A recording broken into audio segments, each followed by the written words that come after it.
ప్రభు నామమున చేరి వచ్చినటువంటి దైవ సేవకులకు, సహోదరి సహోదరులకు, పెద్దలకు ప్రేమ వందనాలు తెలియజేస్తున్నాను. ఉదయకాలమున మనమందరం కూడా ఇటు రీతిగా కూడుకోవడానికి ప్రభు రక్షించి, కాపాడి, ఆయుస్సునిచ్చి, ఆరోగ్యమునిచ్చి, మనలను దేవుడు మరి ఇటు రీతిగా సమకూర్చినందుకై దేవునికి ఎంతగానో వందనాలు, స్తోత్రాలు చెల్లిస్తున్నాం. మరి సమయంలో మరి 4440వ రోజు జూమ్ మీటింగు మరి ప్రభు ఉదయ కాలమున ఈ దినాన్ని మనకిచ్చి ఉన్నాడు గనక మనం ఎంతో సంతోషించాలి. ప్రభువును స్తుతించవలసిన వారమై ఉన్నాం. సమయంలో మరి ఒక జూమ్ కూడికను ప్రారంభం చేసుకుందాం ప్రార్థనతో. మన మధ్యలో ఉన్నటువంటి జాన్ పాల్ అన్న గారు ప్రార్థనతో ప్రారంభం చేస్తారు.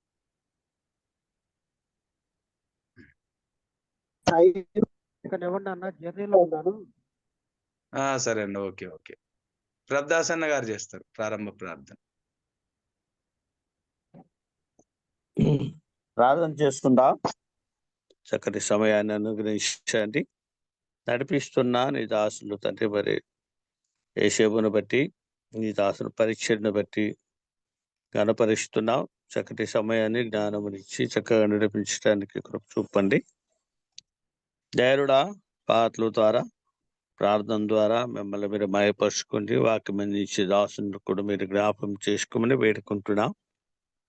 చేరువచ్చిన బిడ్డలందరి బట్టి స్తోత్రములు. ఇంకా రావాల్సిన వారు ఉన్నారు, వారు కూడా జాయిన్ అవ్వడానికి సహాయం దయచేయండి. విశేషంగా జూమ్లో ఎలాంటి అంతరాయం కలగకుండా సహాయం దయచేయండి. వాక్యం అందించే దాసుడు కూడా తండ్రి చక్కగా తండ్రి మరి ఆ సెల్ ఫోన్ పని చేయటానికి తండ్రి వాతావరణము అందుబాటులో ఉండటానికి సహాయం దయచేయమని వేడుకుంటున్నాం. తండ్రి ఇలాగూ తండ్రి మరి మీరు చేసిన మేళ్ళకై స్తోత్రములు. ఈ దినం కూడా చక్కటి ఆత్మీయ ఆహారం అనుగ్రహించి మిమ్మల్ని ఎవరు మహిమపరచుకోమని వేడుకుంటూ, విశేషంగా దినదినము మా మధ్యకు నీ దాతులను ఆ ప్రాంతాల నుంచి తండ్రి నీ దాసులు మా మధ్యకు తీసుకొచ్చి నీ దాసుల ద్వారా మాకు అందిస్తున్న తండ్రి లేఖనాలను బట్టి, ఆ వాక్య సత్యాలను బట్టి స్తోత్రములు తెలుస్తుండగా బర్నబాస్ ప్రయత్నాలన్నిటిలో మీరు ఇంతవరకు కృప చూపారు.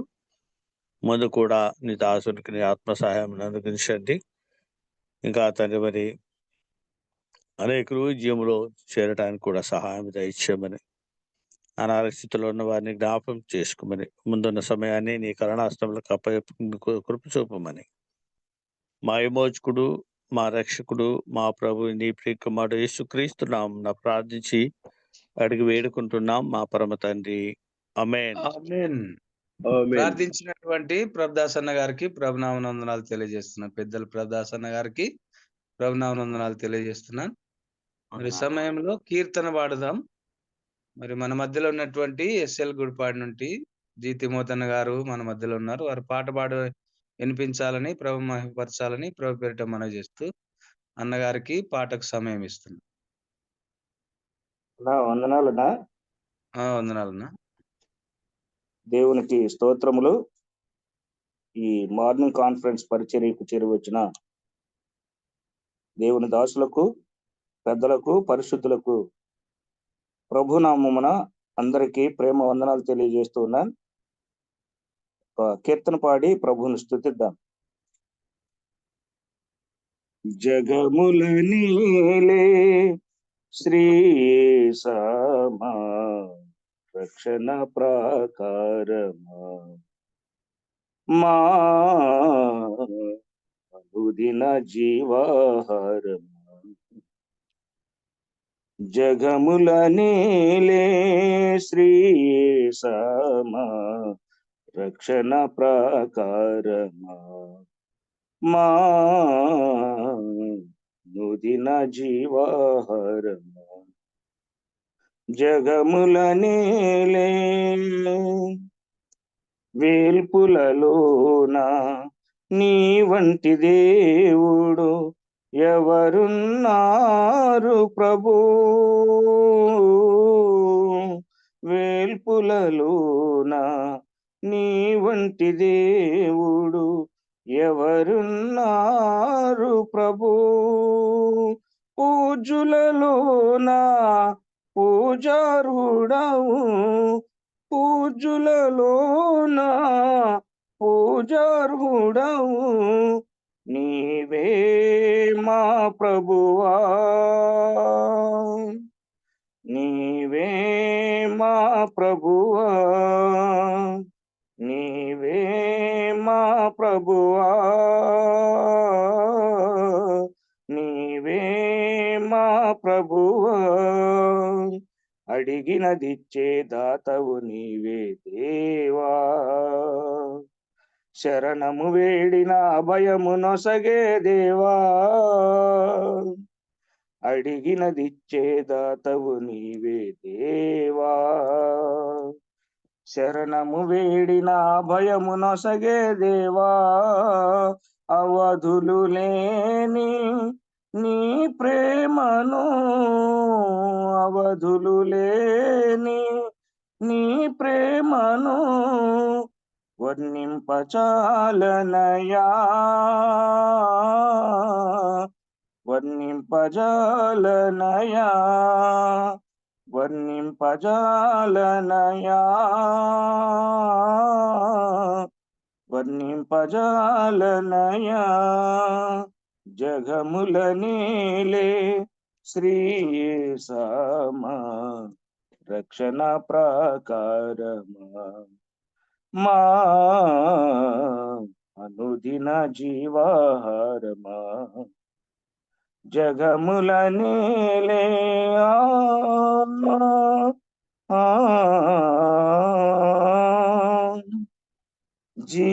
జీవనమంతయు నీ కర్పించి పానార్పణముగా నే పోయబడుదును, జీవనమంతయు నీ కర్పించి పానార్పణముగా నే పోయబడుదును.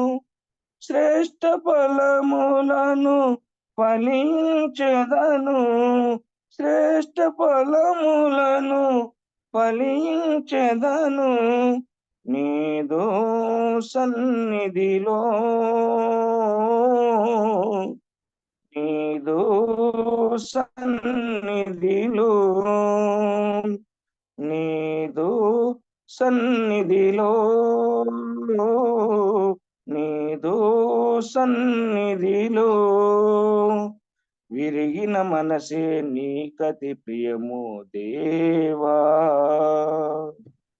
నలిగిన హృదయము నీ ఆలయమో దేవా,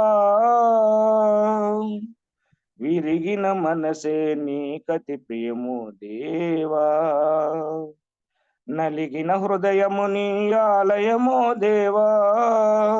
అన్ని వేళలలో మాతో ఉండి, అన్ని వేళలలో మాతో ఉండి, మమ్ము నడిపించు ప్రభు, మమ్ము నడిపించు ప్రభు, మమ్ము నడిపించు ప్రభు, మమ్ము నడిపించు ప్రభు. జగముల నేలే శ్రీ యేసమా, రక్షణ ప్రాకారమా, మా అనుదిన జీవాహారమా, జగముల నేలే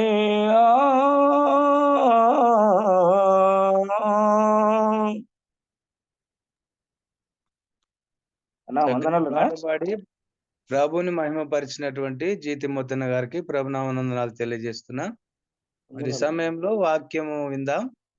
దైవ సేవకులు మరి వాక్యం అందించడానికి మన మధ్యలో సిద్ధంగా ఉన్నారు. శీలం మత్తయ్యన్న గారు, వైఎస్ఆర్ కడప జిల్లా. మరి అన్నగారు మన మధ్యలో ఉన్నారు. మరి వాక్యాన్ని అందించడానికి ముందుగా మరి ప్రార్థన చేసుకుందాం. ఎలిషా బాబన్న గారు ప్రార్థన చేయాలని మనం చేస్తున్నాం. వందనాలనా? వందనాలు. పరిశుద్ధుడవు మహోన్నతుడైన తండ్రి, మేము స్తుతిస్తున్నాం, కీర్తిస్తున్నాం. మరొక నూతన దినం మాకు అనుగ్రహించారు. ప్రభువా, ప్రార్థనలో మీ దాసులను ప్రభు తండ్రి ప్రభుదాసన్ని బలపరిచారు. ఆట ద్వారా తిమోతిని దేవా మీరు వాడుకున్నారు. ఏసేపని నడిపిస్తున్నారు. జ్ఞానం ఇవ్వండి. మీ దాసులు మత్తయి అన్న మీ పక్షంగా నిలిచి మీ సందేశం అందించబోతున్నారు. మా ఆత్మలకు అవసరమైన సందేశం మేము ఆత్మీయంగా ఉజ్జీవింపబడి సరిచేయబడి మీ స్వరూపములకు మార్చబడే మీ దయగల మాటలు మీ దాసు నోట ఉంచి మీరు మహిమ పొందమని ప్రాణరక్షకుడు ప్రభు అయిన క్రీస్తు యేసు ఘనమైన శ్రేష్టమైన నామములో ప్రార్థన చేసి మీ మాటలు వినబోతున్నాము తండ్రి. ఆమేన్. వాక్య సహాయం కొరకై ప్రార్థించిన సేవకులు ఎలీషా బాబున గారికి ప్రభునామనందనాలు తెలియజేస్తున్నాను. వందనాలు. దయచేసి అందరూ కూడా మ్యూట్ లో ఉండండి. 4440వ రోజు వాక్యం అందించడానికి దేవుడు దైవ సేవకులను ఏర్పాటు చేసుకున్నారు. మరి శీలం మత్తయ్యన్న గారు మన మధ్యలో ఉన్నారు కనుక వారు వాక్యం అందించాలని ప్రభుపేట మనవి చేస్తూ అన్నకు ఈ సమయాన్ని అప్పగిస్తున్నాం. అన్న 6 గంటల 10 నిమిషాల వరకు మీరు వాక్యం అందించాలని ప్రభుపేట మనవి చేస్తూ ఈ సమయాన్ని మీకు అప్పగిస్తున్నాం అన్న. అన్న వందనాలన్న. వందనాలు బ్రదర్. ప్రభునందు సోదరి సోదరులకు ప్రభు అయిన యేసుక్రీస్తు వారి పేరిట ప్రేమపూర్వక వందనములు తెలియజేస్తుంటున్నాను. మనము దేవుని పరిశుద్ధ గ్రంథంలో మత్తయి సువార్త 18వ అధ్యాయము 15 నుండి 20 వరకున్న వాక్య భాగాలను చదువుకుందాం. మత్తయి సువార్త 18వ అధ్యాయం 15 నుండి నేను చదువుతున్నాను. మరియు నీ సహోదరుడు నీ ఎడల తప్పిదము చేసిన ఎడల నీవు పోయి నీవును అతడును ఒంటరిగా ఉన్నప్పుడు అతనిని గద్దించు. అతడు నీ మాట వినిన ఎడల నీ సహోదరుని సంపాదించుకుంటివి. అతడు వినని ఎడల 2-3 సాక్షుల నోట ప్రతి మాట స్థిరపరచబడినట్లు నీవు ఒకరిద్దరిని వెంట పెట్టుకొని అతని వద్దకు పొమ్ము. అతడు వారి మాటయు వినని ఎడల ఆ సంగతి సంఘమునకు తెలియచెప్పు. అతడు సంఘపు మాటయు వినని ఎడల అతనిని నీకు అన్యునిగాను సుంకరిగాను ఉంచుము. భూమి మీద మీరు వేటిని బంధింతురో అవి పరలోకముందును బంధింపబడును. భూమి మీద మీరు వేటిని విప్పుదురో అవి పరలోకముందును విప్పబడును అని మీతో నిత్యముగా చెప్పుచున్నాను. మరియు మీలో ఇద్దరు తాము వేడుకను దేనిని గూర్చినను భూమి మీద ఏకీభవించిన ఎడల అది పరలోకమందున్న నా తండ్రి వలన వారికి దొరుకును అని మీతో చెప్పుచున్నాను.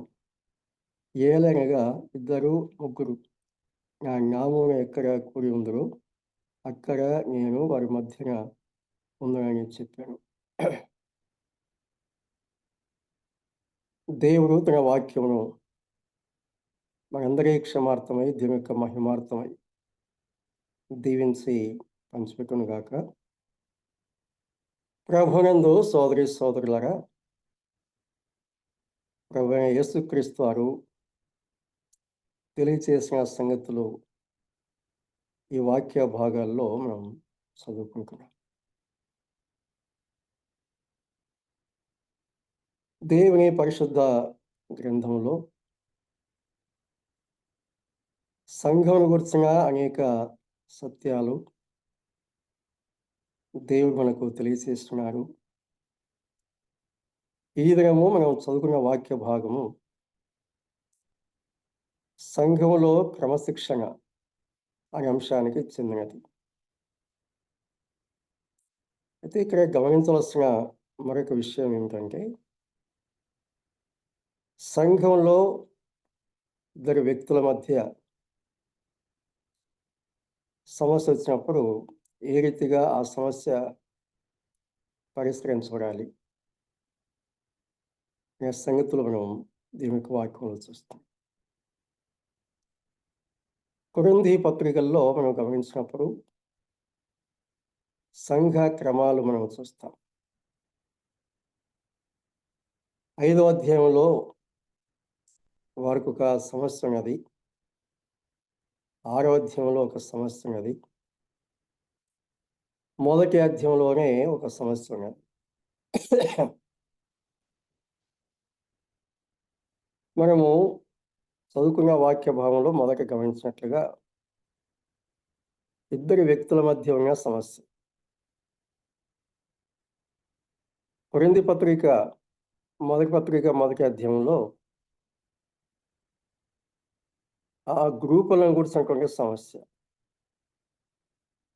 అంటే అక్కడ కొంతమంది దేవుని సేవకులు కనిపిస్తారు. ఆ తర్వాత మనం చదువుకున్నప్పుడు ఇది ఒక ఉజ్జాయింపుగా లేక ఒక ఎగ్జాంపుల్గా నా మీద పొల మీద పెట్టి నేను వ్రాశాను అని అక్కడ చెప్పాడు. కొందరేమో పౌలు ద్వారా సువార్త వినేవారు, రక్షించబడిన వారు, నేను పౌలు గుంపుకు చెందిన వాడిని అని వాదిస్తున్నాడు. పౌలు ధర్మశాస్త్రంలో చాలా నిష్ణాతుడు. అందుచేత నేను పౌలు గుంపులో ఉన్నాను. ఇక పౌలు గొప్పవాడు కాబట్టి నేను పౌలు వాడను అని చెప్తున్నాను. మరొకడు లేదు అపోల్లో లేఖనాల్లో చాలా ప్రావీణ్యత గలవాడు కాబట్టి అపోల్లో చెప్పింది కరెక్టు, పౌలు చెప్పింది కరెక్ట్ కాదు అని ఆ అపోల్లో గుంపులో ఉన్నాడు. మరొక వ్యక్తి వీళ్ళిద్దరూ మధ్యలో వచ్చారయ్యా, యేసుక్రీస్తుతో ప్రారంభంకి ఉన్నవారు, చివరి వరకు ఉన్నవారు, యేసుక్రీస్తు ప్రభువును వెంబడించిన వారు, అన్ని విషయాలు కూలంకషంగా ఎరిగి ఉన్నవారు. కాబట్టి నేను పేతురు గుంపుకు చెందిన వాడిని లేక పేతురు శిష్యుని అని చెప్పుకుంటున్నాడు. కానీ 4వ వాడు వీళ్ళంతా మనుషులే. పౌలు మనిషే, అపోల్లో మనిషే, పేతురు మనిషే. యేసుక్రీస్తు దేవుని కుమారుడు, పరలోకంకి దిగి వచ్చినవాడు. కాబట్టి యేసుక్రీస్తు మాత్రమే గొప్పవాడు, ఆయన చెప్పింది నమ్మాలి, నేను ఆయనకు చెందిన వారిని, వీరందరూ క్రీస్తు వారు కాదు అని చెప్పి అతని యొక్క వాదన. ఇలాగా ఒక్కొక్కరు ఒక గుంపుగా మారిపోయారు. పౌలు చెప్తున్నాడు, క్రీస్తు విభజింపబడి ఉన్నారా, పౌలు మీకోసం సెలవు ఇవ్వబడి ఉన్నారా అని ప్రశ్నించాడు. ఒకే విశ్వాసం, ఒకే బాప్సం, ఒకే రక్షణ, ఒకే నిరీక్షణ, ఒకే సంఘం, ఒకే శరీరం, ఇలాంటి విషయాలను కూడా మనము అక్కడ పౌలు తెలియజేశారు, మనం గమనిస్తున్నాం. ఈ సమస్య అప్పుడు మాత్రమే కాదు, ఇప్పుడు కూడా కొనసాగించబడుతున్నది. నేను పలానా గుంపుకు చెందిన వాణ్ణి అనేది ఒక పద్ధతి అయితే, ఒకే సహవాసంలో ఉంటూ నేను పలానా నాయకునికి చెందిన వాడిని అని చెప్పే ఈ వేరియేషన్ మనకు కనిపిస్తుంది. తద్వారా విభజనలు ఇంకా ఈ కాలంలో చూస్తే ఈ యూట్యూబ్ అందుబాటులోకి వచ్చిన తర్వాత ఒకరినొకరు విమర్శించుకోవడం, దుమ్మెత్తి పోసుకోవడం, నువ్వు చెప్పింది క్రమం కాదు, నేను చెప్పింది క్రమము అని కొందరు, మా నాయకుడు చెప్పింది క్రమము, అలాగే వారు చెప్పింది క్రమం కాదని ఇలాగా దుమ్మెత్తి పోసుకోవడం అనేది కనిపిస్తుంది. దుర్బోధలు అనేటివి ఆ కాలంలో ఉన్నాయి, ఈ కాలంలో ఉన్నాయి, పాత నిబంధన కాలంలో ఉన్నాయి. అయితే వీటిని క్రమపరుచుకోవాల్సి వచ్చినప్పుడు అందరూ ఒక చోట కూడుకొని వాళ్ళ వరకే మాట్లాడుకోవాలి. అవి బయట స్ప్రెడ్ కాకూడదు. లేకపోతే విమర్శించడం మానివేసుకోవాలి. మరి ముఖ్యంగా దుర్బోధ విషయంలో స్థానిక సంఘంలో హెచ్చరించాలి. దేవుడు ఎవరినైతే సంఘంలో నాయకులుగా నియమించాడో వారు సంఘంలో నేర్పించాలి. వారు ఎరిగి ఉండాలి, అనుసరించాలి, నేర్పించాలి. ఒకవేళ ఈ విషయంలో ఆలోచన వచ్చినప్పుడు అన్ని సంఘాలలో అనుభవజ్ఞులైన సేవకులు పెద్దలు ఉంటారు కదా అనుకుంటే సంఘాలను సమావేశపరిచి వారి వరకే మాట్లాడుకోవాలి. అంతేకాని పలానా సంఘం మంచిది కాదు, పలానా సంఘం మంచిది కాదు, క్రమం కాదు అని విమర్శించుకోవడము అది వ్యక్తిగత గొప్పతనం క్రిందికి వస్తుంది. మేము గొప్ప అని. ఈ విషయాన్ని మరొక విధంగా మనం ఆలోచిస్తే అంటే ఇలాంటి వార్తలు బయటికి వెళ్ళినప్పుడు బైబిల్ని విమర్శించే వారికి అది గొప్ప అవకాశం. వాళ్ళే పోట్లాడుకుంటున్నారు. వాళ్ళకి సఖ్యత లేదు. వాక్యం మీద వారికి ఒక అభిప్రాయం లేదు అనే ఒక ఆలోచన ఖచ్చితంగా కలుగుతుంది. ఒకవేళ క్రీస్తు నమ్మాలి అని ఆశ కలిగిన వారు కూడా ఈ వాదోపవాదాలు లేక ఈ ఘర్షణలు చూసినప్పుడు వాళ్ళకంటే మనమే బాగున్నాము కాబట్టి అక్కడికి ఎందుకు వెళ్ళాలి, ఎందుకు నమ్ముకోవాలి అనే ఆలోచన వచ్చే ప్రమాదం ఉన్నది. కాబట్టి ఏదైనా సమస్య వస్తే ఏ సహవాసానికి చెందిన వారు ఆ సహవాసంలో కూడుకొని కాని విషయాలు ఉంటే క్రమపరుచుకోవాలి. అంతేకాని వాదోపవాదాలు పెట్టుకోకూడదు. ఇప్పుడు పరిస్థితి ఏంటంటే విపరీత వాదం చేస్తే ఎక్కువగా హైలైట్ కావచ్చు, సెలబ్రిటీ కావచ్చు అని వాదాలు ఎక్కువగా చేస్తున్నారు. దైవ క్రమం కానీ దైవ భయం కానీ లేకుండా తమ గొప్పతనాన్ని చాటుకోవడానికి ప్రయత్నాలు చేస్తున్నారు. ఇగో అనేది ఎక్కువగా పనిచేస్తుంది. శరీర తత్వం అనేది ఎక్కువగా పనిచేస్తుంది. పౌలు ఆనాడే చెప్పారు, ఇటువంటి పరిస్థితులు మీరు కలిగి ఉన్నారంటే మీరు శరీర సంబంధులే కాగా పసిపిల్లలు లాగే ఉన్నారు కదా అని ప్రశ్నించారు. కాబట్టి సంఘాలలో ఇటువంటి విధానం ఏమాత్రం మంచిది కాదని దేవుని పరిశుద్ధ గ్రంథంలో ఆనాడే పరిశుద్ధాత్మదేవుడు భక్తుల ద్వారా వ్రాయించారు. మనం చదువుకునే అంశానికి రాకముందుగా మరికొన్ని విషయాలు మనం ఆలోచన చేస్తాం. మొదటి అధ్యాయంలో గుంపులను గుర్చిన తగాదాలు ఉన్నాయి. 5వ అధ్యాయంలో అపవిత్రత ఉన్నది. అది ఎటువంటిదంటే ఘోరమైన అపవిత్రత, అంత ఇంత కాదు. యేసుక్రీస్తు యందు విశ్వాసం ఉంచిన వారిలోనే అలాంటి దుస్థితి ఉన్నట్లుగా తెలియచేస్తున్నప్పుడు పౌలు అదనంగా ఒక మాట చెప్పాడు, అన్యజనుల్లో కూడా ఇలాగూ జరగదు అని చెప్పాడు. అంటే అన్యజనుల కంటే ప్రభుత్వమైన వారి అనుభవాలు ఎలాగున్నాయో అక్కడ చెప్పాడు. చాలా ఘోరమైనటువంటి పాపంలో వారు ఉన్నారు. ఆ విషయాన్ని తెలియచేస్తూ పౌలు ఖండిస్తూ రాశాడు. 6వ అధ్యాయంలో ఆస్తి తగాదాలు, కోర్టు కేసులు ఉన్నాయి. విశ్వాసుల మధ్య ఇక్కడ పాయింట్ చాలా జాగ్రత్తగా గమనించాలి. విశ్వాసులకు విశ్వాసుల మధ్య ఉన్న తగాదను కూడా ఇక్కడ చెప్పాడు. అవిశ్వాసులకు విశ్వాసులకు కాదు. విశ్వాసులకు తగాద ఉంటే ఒకవేళ అవిశ్వాసం వాడు కోర్టుకు వెళ్తే విశ్వాస తప్పకుండా వెళ్ళవలసి వస్తుంది. అది వేరే విషయం. కానీ కొరింథీ 6వ అధ్యాయంలో చెప్పిన అంశం తోటి విశ్వాసుల మధ్య ఉన్న తగాద. అది ఆస్తి తగాద, సొమ్ము తగాద. ఎలా పరిష్కారం చేసుకోవాలి? వారికి వారే పరిష్కారం చేసుకుంటే మంచిది. ఆ సంగతి ఇక్కడ చెప్పాడు కదా, మత్తయి సువార్త 5వ అధ్యాయంలో చెప్పారు, ఇక్కడ కూడా చెప్తున్నాడు.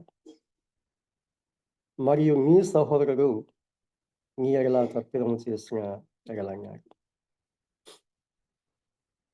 నా విషయంలో ఒక వ్యక్తి తప్పు చేశాడు. అయితే తప్పు చేసిన వ్యక్తికి ఆ సంగతి అర్థం కాలేదు. లేక అర్థమైన కూడా నేనెందుకు తగ్గాలి అని ఇగో అతనిలో ఉన్నది. కాబట్టి ఏం చేయాలి? ఎవరైతే కీడు అనుభవిస్తున్నారో, నష్టపోతున్నారో వారు ఎవరైతే తనకు నష్టం కలిగించారో అతని వద్దకు వెళ్ళాలి. వెళ్ళి, సహోదరుగా నువ్వు చేస్తున్న ఈ పని వల్ల నాకు ఫలానా రీతిగా నష్టం కలిగింది, కాస్త ఆలోచన చెయ్యి అని చెప్పి అతనికి సంగతి వివరించాలి. ఒకవేళ నష్టం కలిగించిన వ్యక్తి గ్రహింపు లేకుండా ఉన్నప్పుడు నష్టపోయిన వ్యక్తి ఏం చేయాలి? సంఘపు పెద్దలకు లేక 2-3 సాక్షులకు మొదట వ్యక్తిగతంగా కలవాలి, చెప్పాలి. సమస్య పరిష్కారం కాలేదు, 2-3 వ్యక్తులను తీసుకువెళ్ళాలి. ఎవరిని తీసుకువెళ్ళాలి? సామాన్యంగా ఈ మత్తయి సువార్త 18వ అధ్యాయము 20వ వచనం ఆధారం చేసుకొని ఎవరైనా సరే విశ్వాసులు 2-3 కలిసి ఉంటే దేవుడు అక్కడ ఉంటారు అని సామాన్య భావం కలిగినారు. కానీ ఇక్కడ మనము జాగ్రత్తగా గమనిస్తే ఇక్కడ 2-3 అంటే ఎవరు? సమస్య పరిష్కరించగలిగిన వారు అనగా సంఘుల పెద్దలు అని అక్కడ అర్థం. బాధ్యత గలవారు, సేవకుల పెద్దల బాధ్యత గల 3 వ్యక్తులు, వారిని తీసుకుని వెళ్ళాలి అనేది అక్కడ ఉద్దేశం. లేక వారు ఏకీభవిస్తే, వారు ప్రార్థిస్తే ఆ సమస్యకు పరిష్కారం కలుగుతుంది అనేది అక్కడ ఉద్దేశం. కాబట్టి 2-3 సాక్షులు అంటే సమస్య ఎరిగిన వారు లేక సంఘుల పెద్దలు. ఆ పెద్దలను తీసుకుని వెళ్ళాలి, అతనితో మాట్లాడించాలి. అతను ఆ సంగతి అంగీకరించకపోతే, తన లోపము గ్రహించకపోతే, దిద్దుకోకపోతే ఏం చేయాలి? అప్పుడు సంఘాన్ని చెప్పాలి. సంఘం కూడా అతన్ని హెచ్చరించాలి. అవునయ్యా, పలానా విషయంలో నువ్వు పలానా సోదరి విషయంలో పలానా రీతిగా తప్పు చేశావు, అది నీదే తప్పు, కాబట్టి నువ్వు దాన్ని సరిచేసుకోవాలి, సరిదిద్దుకోవాలి అని తెలియచేయాలి. అప్పుడు కూడా అతను సమస్య అర్థం చేసుకోకపోతే ఏం చేయాలి? మనం గమనించినప్పుడు అతని అన్యునిగాను సుంకరుగాను ఎంచుకోమని అని చెప్పాడు. 17వ వచనంలో ఆ మాట మనం చూస్తాం. పై భాగంలో వ్యక్తిగతంగా వెళ్ళి సంగతి చెప్పాలి. లేదు వినకపోతే 2 లేక 3 తీసుకుని వెళ్ళి మాట్లాడించాలి. అప్పుడు వినకపోతే ఆ సంగతి సంఘానికి తెలియచేయాలని చెప్పాడు. 17వ వచనంలో మనం చూసినప్పుడు అతడు వారి మాటయు వినని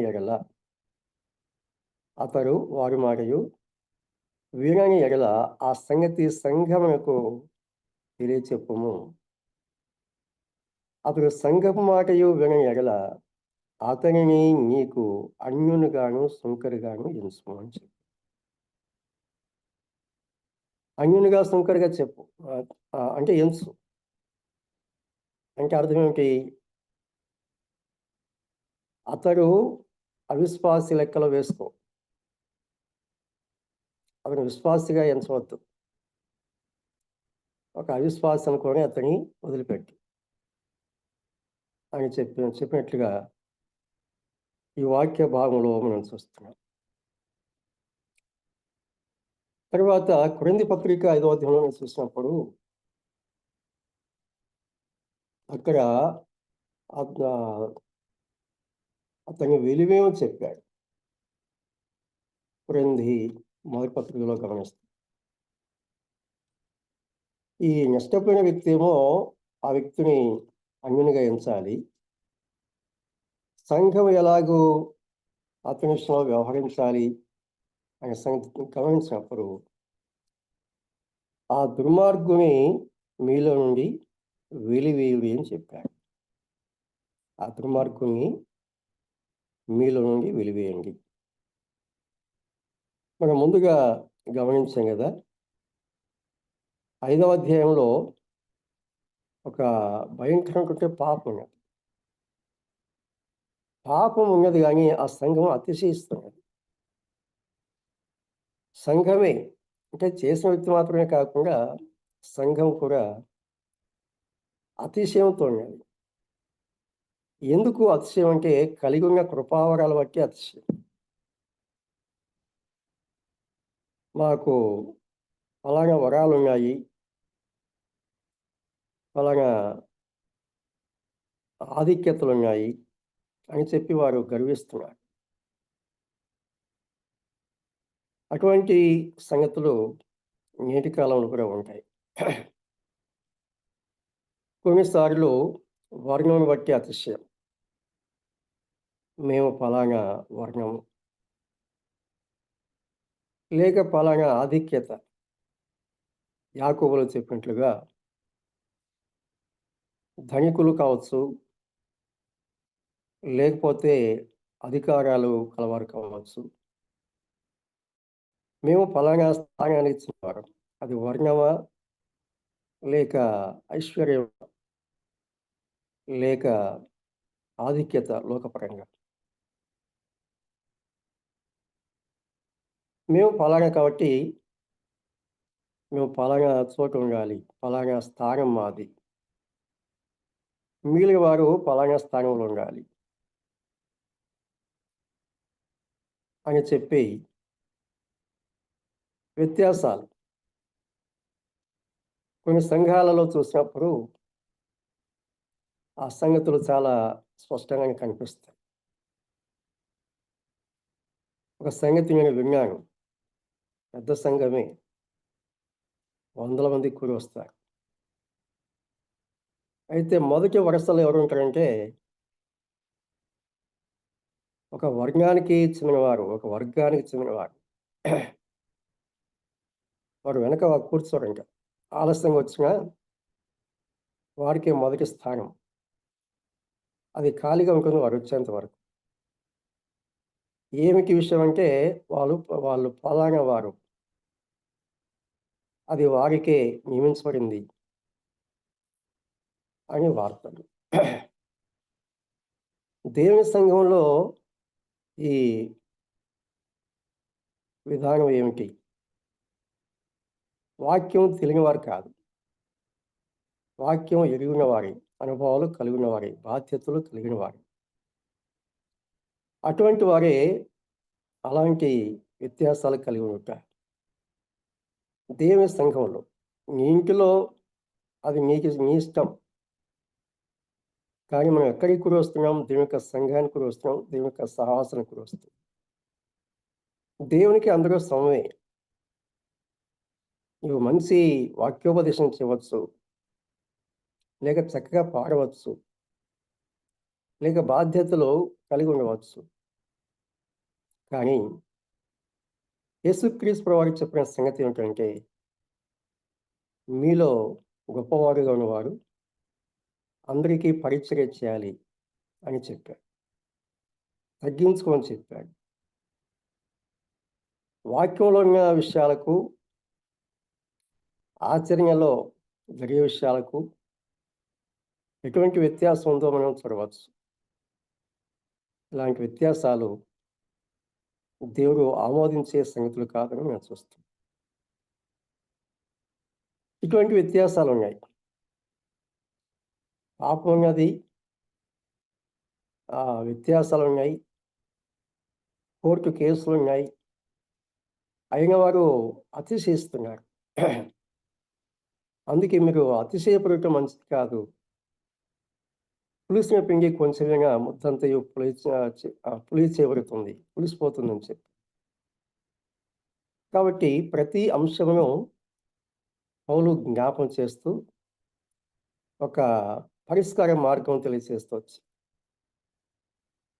కాబట్టి ఈ పరిష్కారం అనేది ఇక్కడ మనం చూస్తాం. ఏం చేయాలి? ఇద్దరు వ్యక్తుల మధ్య సమస్య వచ్చినప్పుడు చెప్పిన వినకపోతే నష్టపోయిన వ్యక్తిని అన్యునిగా ఎంచాలని చెప్పారు. సంఘ క్రమశిక్షణకు వచ్చినప్పుడు వెలివేయాలని చెప్పారు.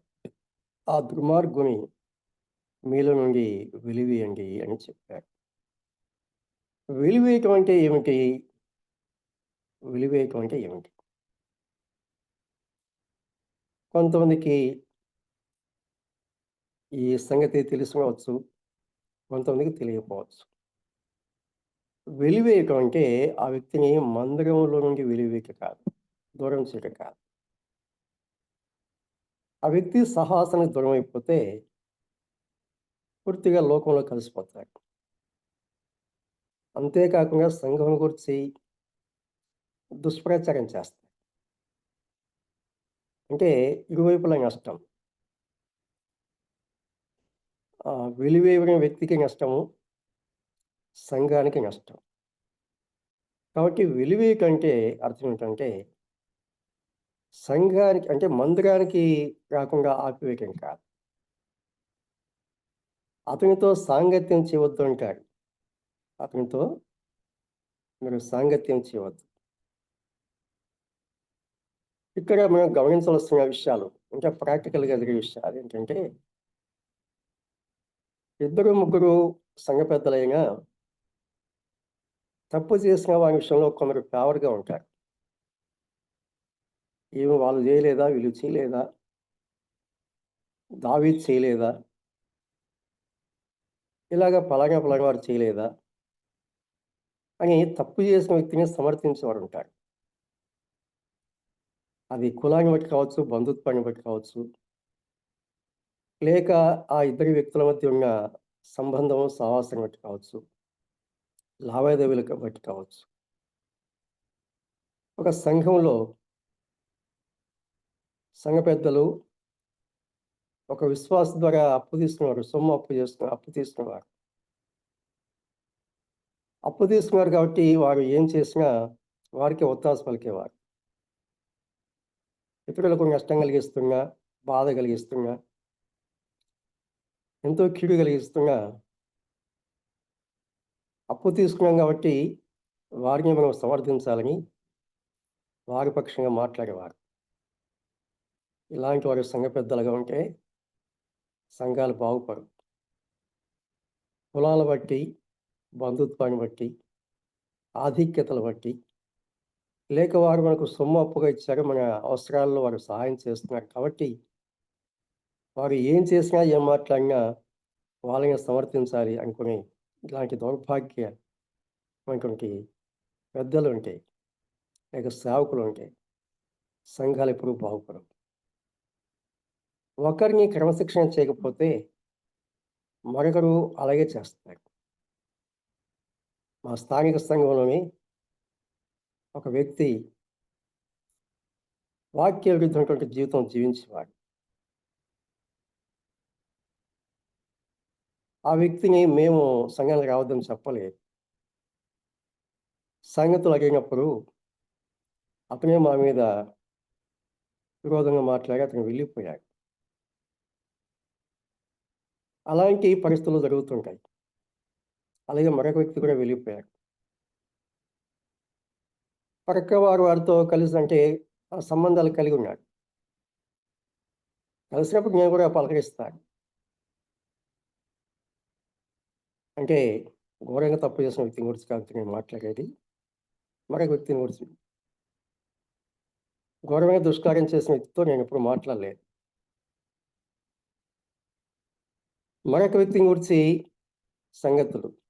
అతను కూడా సంఘంలో ఇబ్బంది పడి వెళ్ళిపోయాడు. అంటే ఇబ్బంది కలిగించి వెళ్ళిపోయాడు. ఇతరులు అతనితో సంబంధం కలిగి ఉన్నారు. అతనేమో వస్తానని చెప్తాడు. రావటానికి ఆక్షేపణ చెప్పలేదు. అయ్యా, ఏ విషయంలో నీవు సంఘానికి వ్యతిరేకంగా ఉన్నావో ఆ విషయంలో నువ్వు గ్రహింపగలిగి సంఘానికి క్షమాపణ చెప్పు. సంఘానికి క్షమాపణ చెప్పు అని చెప్పినప్పుడు అసలు విషయం గ్రహింపు చేసుకోవడంలో కానీ సంఘానికి క్షమాపణ చెప్పడం కానీ అతనికి ఇష్టం లేదు. అంతకుముందు ఒక వ్యక్తి సంఘానికి కాకుండా ఆగిపోయాడు. కారణాలు లేవు. వ్యక్తిగతంగా అతని కారణాలను బట్టి ఆగిపోయాడు. తర్వాత మళ్ళీ సహవాసనం వచ్చాడు. అతనికి ఏం చెప్పాడంటే, అయ్యా, ఇంతకాలం నువ్వు సహవాసన రాలేదు.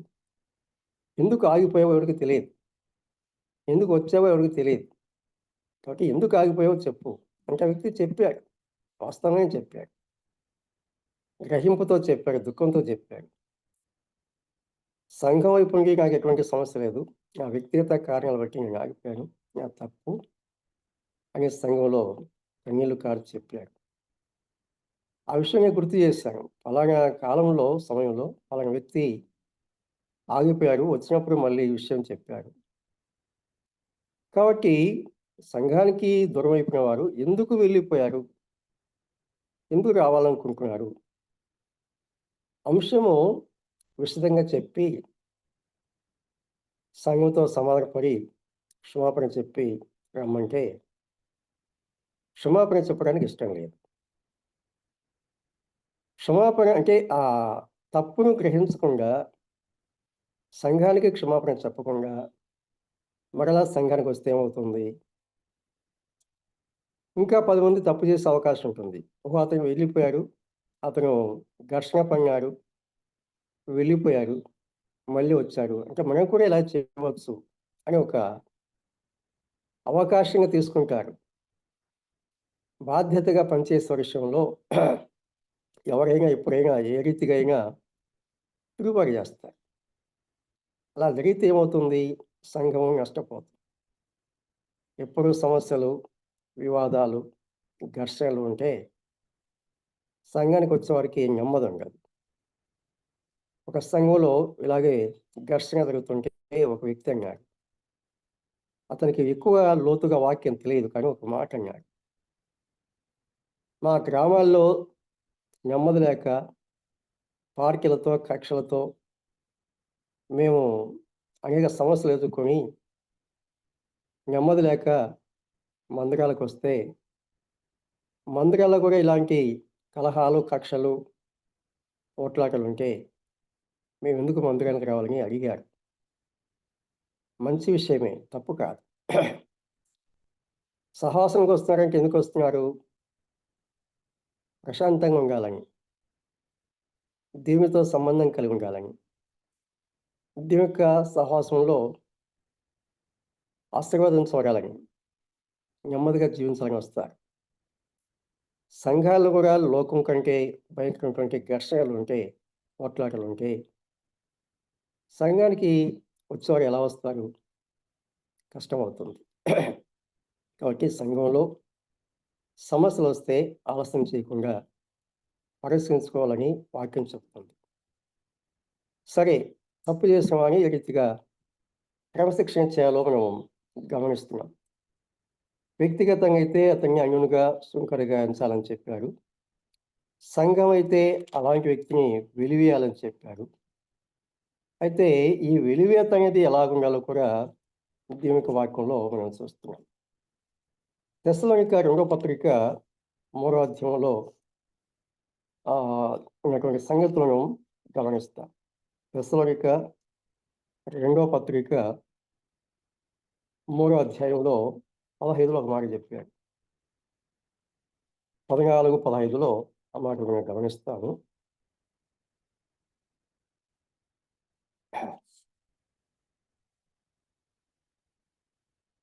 మూడో అధ్యాయంలో మేము గమనిస్తాం.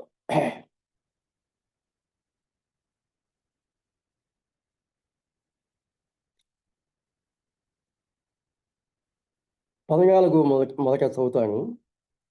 ఈ పత్రిక మూలముగా మేము చెప్పిన మాటకు ఎవరైనను లోబడని ఎడల,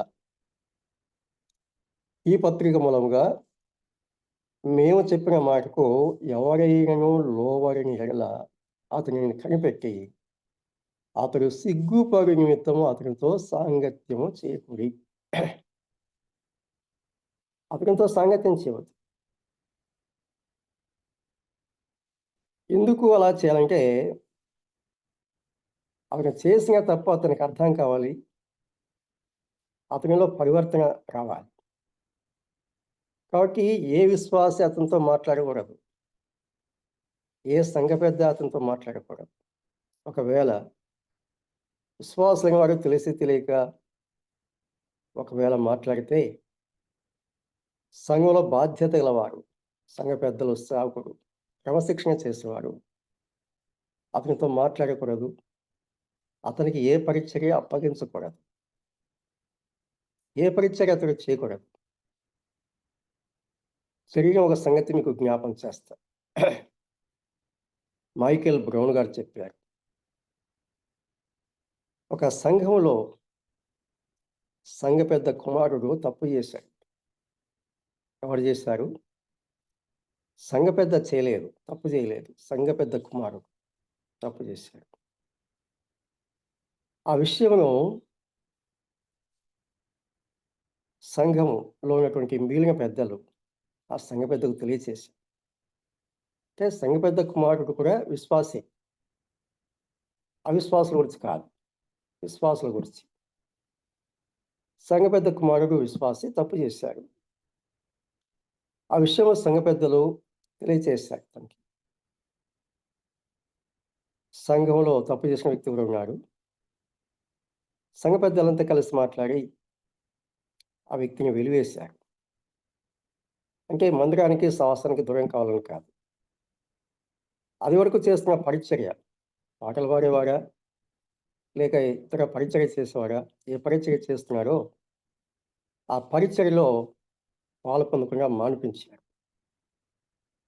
సంఘ పెద్దలు కూడా మాట్లాడకుండా మానేశారు. సంఘస్థులు కూడా బాధ్యతల వారు మాట్లాడకుండా మానేశారు.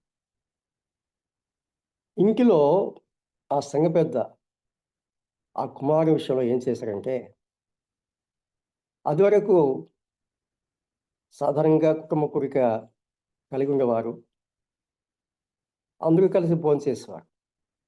ఇప్పుడు అబ్బాయిని కుటుంబ కోరికల్లో కూర్చోబెట్టుకునే వాళ్ళు కాదు, బయట పెట్టేవాళ్ళు, అంటే వేరుగా ఉంచేవాళ్ళు. ఆహారం కూడా అది వరకు కలిసి తినేవారు, ఇప్పుడు కలిసి తినటం కాదు, ఆ వ్యక్తికి వేరుగా అన్నం పెట్టేవాళ్ళు. తల్లి అయితే మమకారం చూపిస్తుందని తండ్రికి అన్నం పెట్టేవారు. ఆ విధంగా ఇంటిలో కూడా అతను వేరు చేశారు. అబ్బాయి చాలా ఆ విధంగా చెందాడు, మదనపడ్డాడు. నేను చేసిన తప్పు వల్ల కదా సంఘము నాతో సాహసం లేకుండా దూరం అయిపోయారు. అది వరకు నాతో ఉన్నటువంటి తోటి యవనస్తులు, అనగా విశ్వాసమైన యవనస్తులు ఇప్పుడు నాతో లేరు.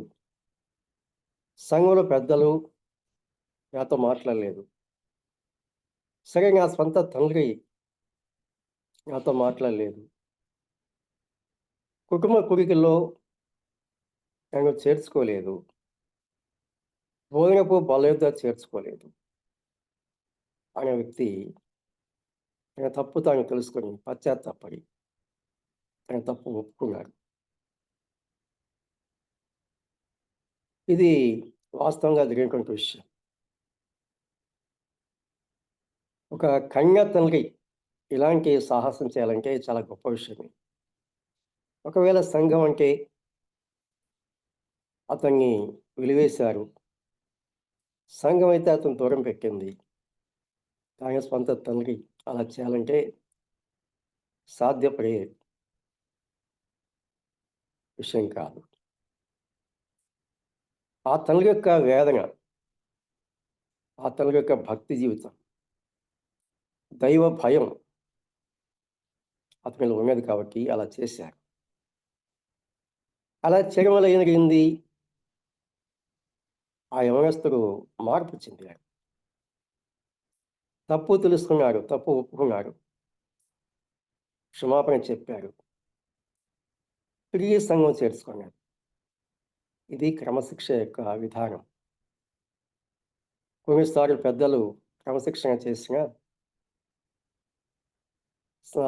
మందిరంలో క్రమశిక్షణ చేసిన పెద్దలే తిరిగి అతనితో సంబంధం కలిగి ఉంటే, సాహసం కలిగి ఉంటే, బాధ్యత గల విశ్వాసులు అతనితో సంబంధాలు కలిగి ఉంటే, అతన్ని సమర్థిస్తే అతను తన తప్పు తెలుసుకోరు, ఇంకా రెచ్చిపోతారు. కాబట్టి క్రమశిక్షణ ఎలా చేయాలో మనం చూస్తాం. అందులో మరొక భాగం ఏంటంటే, మరొక వాక్య భాగం. అక్కడ ఏం చెప్పారు? ఈ పత్రిక మూలముగా మేము చెప్పిన మాటకు ఎవరైనా లోబడిన ఎడల అతనిని కనిపెట్టి అతడు సిగ్గుపడి నిమిత్తం అతనితో సాంగత్యము చేయకుడి అని చెప్పారు.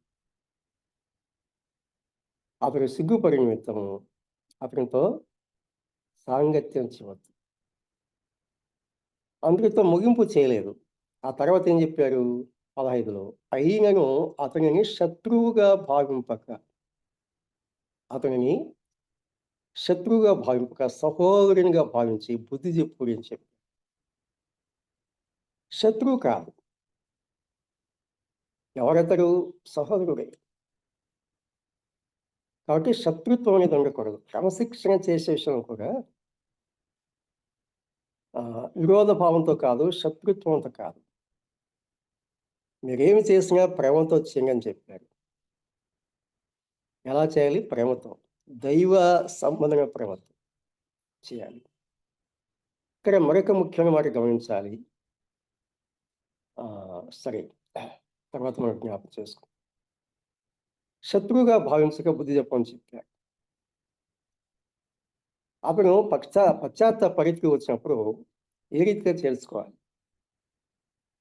లూకాసు వార్త 15వ అధ్యాయంలో చక్కని ఎగ్జాంపుల్ ప్రభు చెప్పారు. అక్కడ పరితాపం ఉన్నది, తప్పు చేసిన వానిలో పరితాపం ఉన్నది, పశ్చాత్తాపం ఉన్నది. తండ్రిలో ప్రేమ ఉన్నది, ప్రేమ ఉండాలి. తప్పు చేసిన వాడు గ్రహించాడు, నా తండ్రి దగ్గరకు వెళ్తారు, తప్పు చేశాను ఒప్పుకుంటాను. అంతేకాదు, కుమారునిలాగా కాదు, కూలివాణిలాగా ఉంటాను అని ఒక ఖచ్చితమైన నిశ్చయిత కలిగి వచ్చాడు. కానీ తండ్రి ఎలా ప్రేమించాడు, ఎలా చేర్చుకున్నాడు మనం గమనిస్తాం. వాడు ఇంకా దూరం ఉన్నప్పుడే తండ్రి గమనించాడు, పరిగెత్తుకుంటూ వెళ్ళాడు, మెడ మీద పడి ముద్దు పెట్టుకున్నాడు, ఇంటికి తీసుకుని వచ్చాడు. ఆ మలిన వస్త్రాలు మార్చమని చెప్పాడు. స్నానం చేయించండి, ప్రశస్తమైన వస్త్రాలు తొలగించండి అని చెప్పాడు. తెలుగులో ప్రశస్తమైన వస్త్రం ఉన్నది, కానీ ఇంగ్లీష్లో పట్టు వస్త్రాలని ఉన్నది. సంగపు నార వస్త్రాలు, పట్టు వస్త్రాలు, నీతి వస్త్రాలు, పట్టు వస్త్రాలు ధరింపచేయమని చెప్పాడు. వేలికి ఉంగరం పెట్టాడు. ఎందుకంటే ఇతడు నా కుమారుడు అని గుర్తు, చేర్చుకునేందుకు గుర్తు. విందు చేయించాడు, సంతోషించాడు. కానీ పెద్దవాడికి ఇది ఇష్టం లేదు, పెద్దవాడికి ఇష్టం లేదు. సంగతి వివరంగా చెప్పాడు. నీ తమ్ముడు చనిపోయి బ్రతికాడు, తప్పిపోయి తిరిగి వచ్చాడు అని అతనికి హితబోధ చేశాడు. కాబట్టి క్షమించుట, చేర్చుకుంటా ఎలా ఉండాలి, తప్పు చేసిన వానికి క్రమశిక్షణ ఎలా చేయాలి, ఎలాగో చేర్చుకోవాలి అనే సంగతులు గమనిస్తాం. పత్రికల్లో కొన్ని మాటలు గమనిస్తే ప్రభు మిమ్మల్ని క్షమించిన రీతిగా అని చెప్పాడు. ఎలాగా క్షమించాలంట? ప్రభు మిమ్మల్ని క్షమించిన రీతిగా అని చెప్పాడు. ఇది మానవులకు కష్టతరంగా ఉండొచ్చు కానీ దేవుని యొక్క వాక్యం తెలియచేస్తుంది. ప్రభువు మిమ్మల్ని క్షమించిన ప్రకారం మీరు ఒకరినొకరు క్షమించండి. ఎఫెసు పత్రిక 4వ అధ్యాయం 35లో చూస్తాం. 31లో కూడా ఏం చెప్పారంటే, సమస్తమైన ద్వేషము, కోపము, క్రోధము, అల్లరి, దూషణ, సకలమైన దుష్టత్వము మీరు విసర్జించుడి. ఒకని ఎడల ఒకరు దయగలిగి కరుణ హృదయులై క్రీస్తునందు దేవుడు మిమ్మును క్షమించిన ప్రకారము. క్రీస్తునందు దేవుడు మిమ్మల్ని క్షమించిన ప్రకారము ఒకరినొకరు క్షమించుడి అని చెప్పారు. ఎలా క్షమించాలి? క్రీస్తునందు దేవుడు మిమ్మల్ని క్షమించిన ప్రకారము అని చెప్పారు. కాబట్టి ఏ రీతిగా క్షమించాలి? వెలివేసిన ఎలాంటి భావం కలిగి ఉండాలి? లేక తిరిగి వస్తే ఏ రీతిగా క్షమించాలి అనే సంగతులు దేవుని యొక్క వాక్యంలో మనం గమనిస్తాం. కొలస్సే పత్రిక 3వ అధ్యాయము 13వ వచనం. కొలస్సే పత్రిక 3వ అధ్యాయము 12, 13 వచనాలు. కాగా దేవుని చేత ఏర్పరచిన వారిని పరిశుద్ధులను ప్రియులను అయిన వారికి తగినట్లు మీరు జాలిగల మనస్సును, దయాళుత్వమును, వినయమును, సాత్వికమును, దీర్ఘశాంతమును ధరించుకున్నది. ఎవరైనను తనకు హాని చేసినని ఒకరు అనుకుని ఎడల ఒకరినొకరు సహించుచు ఒకరినొకరు క్షమించుడి అని చెప్తూ ఇక్కడ ఒక కంపారిజన్ చెప్పాడు. ఒక కొలత చెప్పాడు. ప్రభువు మిమ్మును క్షమించినలాగున మీరును క్షమించుడి.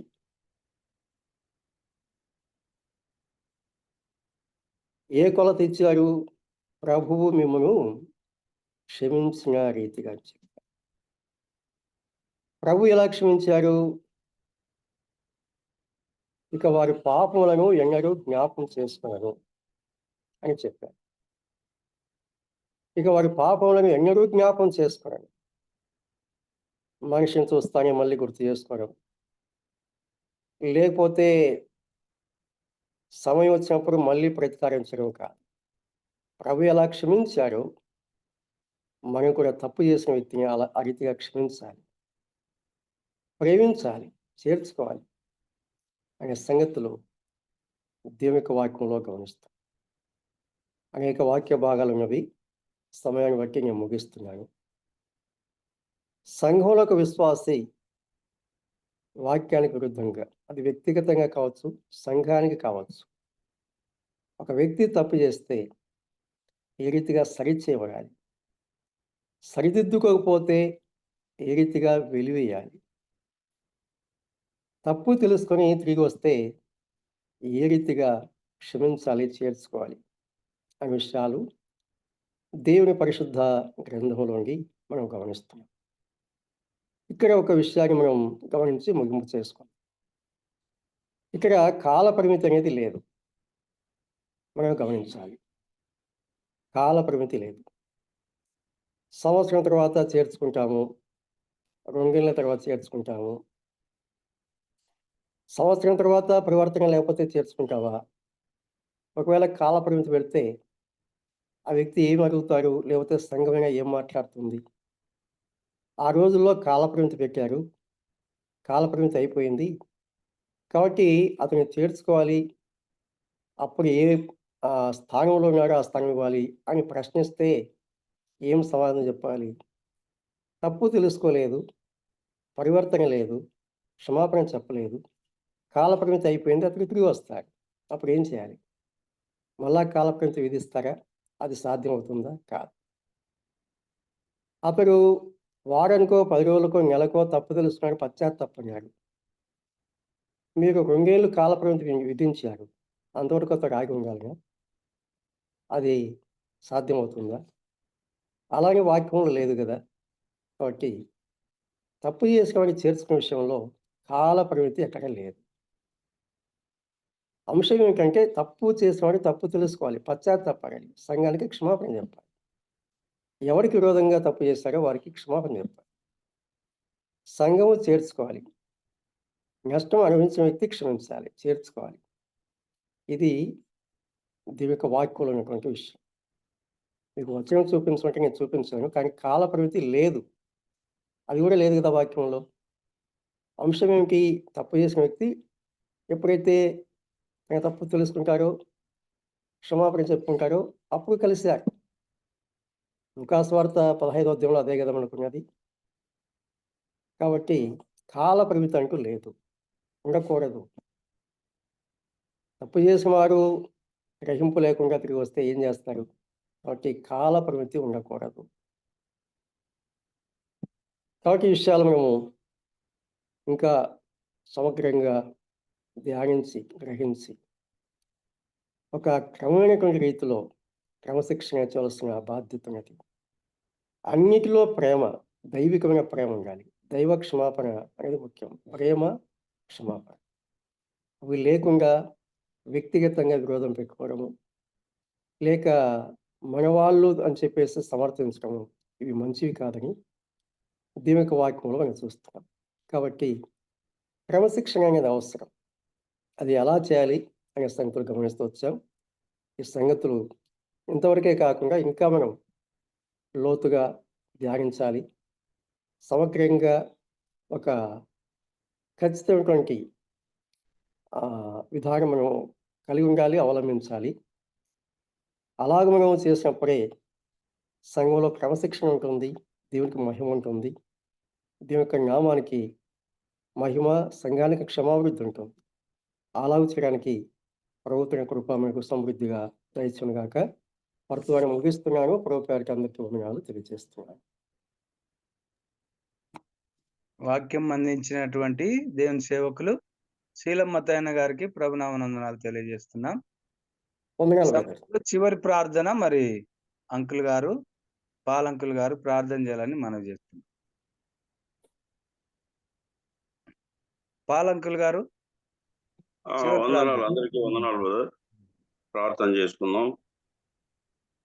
పరిశుద్ధుడైన మా దేవ, ప్రియంగలైన మీ పాదాలకు స్తుతులు స్తోత్రాలు చెల్లించున్నాం నాయన.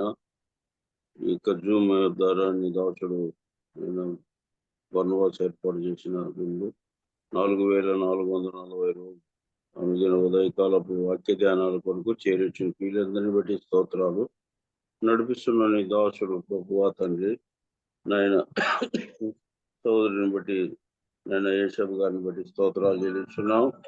నేను ఈ విధంగా ప్రభువా తండ్రి నాయన అనేక విషయాలు మీ దాసుని ప్రభువా తండ్రి మొత్తయ్య గారిని బలపరిచి నేను ఇచ్చిన వర్తమానం బట్టి స్తోత్రాలు. పాటలు పాడే వారిని ఇచ్చిన వారిని బట్టి స్తోత్రాలు. నాయన నీ దాసుడు చెప్పినట్లు ప్రభువా తండ్రి నాయన, మా సంఘాల్లో కూడా అనేక విషయాలు ఈ విధంగా ఉన్నాయి ప్రభువా. కనుక అది చక్కగా నాయన వర్ణించినాడు వాక్యాన్ని నాయన తండ్రిలో ఉన్నట్లు ప్రభువా. మా సంఘంలో కూడా కొన్ని సమస్యలు ఉన్నాయి ప్రభువా తండ్రి. వారు బయటికి వెళ్ళిపోయినారు నాయన. కొంతమంది వారిని ఇంకా పిలుచుకొని వేరే వాళ్ళ జీవితంగా గుంపుగా చేరి అనేక మార్లు ఆ దాసుల్ని హెచ్చరించినారు. ఆయన అనేక వారు మీటింగ్ పెట్టినా మీకెందుకు చెప్పాలా, మీకేం చెప్పాలా, అనేక విషయాల్లో ప్రభువా తండ్రి ఉన్నప్పుడు పెద్దలు నిర్ణయించి, సంఘ కాపరి గారు నిర్ణయించి విధంగా జరిగింది. అయినా ప్రభువా తండ్రి ఆ విధంగా నాయన వాక్యం హెచ్చరిస్తూ నాయన దాసుని ఇచ్చిన వర్తమానం బట్టి స్తోత్రాలు. వారిని మత్తయ్య గారిని ఇచ్చిన వర్తమానం బట్టి స్తోత్రాలు. చక్కటి సందేశం ప్రభువా. కేవలం విని ఇడిచిపెట్టి వారం కాక వాక్యానుసారంగా జీవించేది మాకు నేర్పించండి. చేరొచ్చిన పిల్లలందరినీ బట్టి స్తోత్రాలు చెల్లిస్తున్నాం. లోకంలో ప్రభు అక్కడ వారి దినాల్లో ఉన్నాం ప్రభు. భయంకరమైన దినాలు, ఐక్యత లేదు కుటుంబాల్లో, సంఘాల్లో ప్రభు తండ్రి.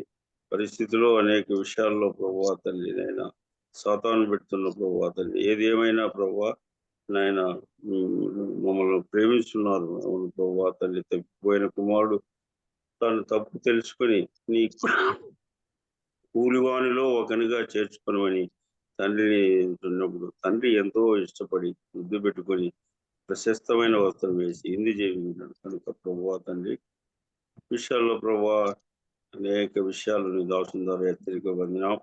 నేను కనుక ప్రభు సంఘంలో ఐక్యతలు నేను తండ్రి ఈ విధంగా ఏ విధంగా ఉండాలో ప్రభు తండ్రి నీ దాసుని బలపరిచి ఇచ్చిన వర్తమానం బట్టి స్తోత్రాలు, చేరొచ్చిన పిల్లలందరినీ బట్టి స్తోత్రాలు, నాయన నడిపిస్తున్న దాసుడు చక్కగా నడిపిస్తున్న శివ గారిని బట్టి స్తోత్రాలు, చేరొచ్చిన పిల్లలందరినీ బట్టి స్తోత్రాలు. నైనా తిరిగి నేను లోకంలోకి వెళ్తుండగా లోక మాలిన్యం అంటకుండా మీ వైపు చూస్తూ జీవించుకుని మీకు అనుగ్రహించమని వీరి ద్వారా మీరే మహిమ పొందమని మా రక్షకుడు మా విమోచకుడు సజీవుడైన యేసయ్య అతి శ్రేష్టమైన నామమున ప్రార్థించి వేడుకొంటున్నాం తండ్రి. ఆమేన్. ఆమేన్. ప్రార్థించినటువంటి పెద్దలు పాలంకులు గారికి ప్రభునామనందనాలు తెలియజేస్తున్నాం. సమయంలో జూమ్ మీటింగు మరి ఈ దినము 4440 రోజు మరి ఈ దినాన్ని నడిపించడానికి ఉదయకాలమున మరి బర్నబాస్ అన్న గారు నాకు ఇచ్చిన అవకాశంను బట్టి అన్నగారికి వందనాలు తెలియజేస్తున్నాం. అలాగే ఈ దినము ప్రారంభ ప్రార్థన చేసినటువంటి ప్రభుదాస్ అన్న గారికి ప్రభునామనందనాలు తెలియజేస్తున్నాం. అలాగే పాట పాడి వినిపించినటువంటి జి తిమోతన్న గారికి ప్రభునామనందనాలు తెలియజేస్తున్నాం. అలాగే వాక్య సహాయం కొరకు ప్రార్థించిన ఎలిషా బాబన్న గారికి ప్రభునామనందనాలు తెలియజేస్తున్నాం.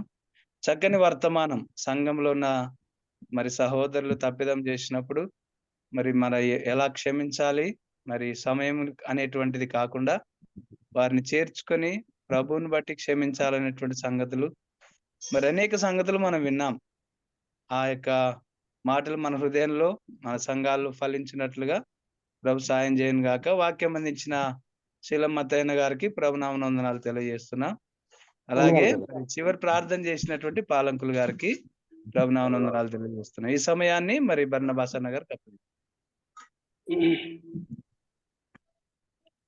వందనాలు.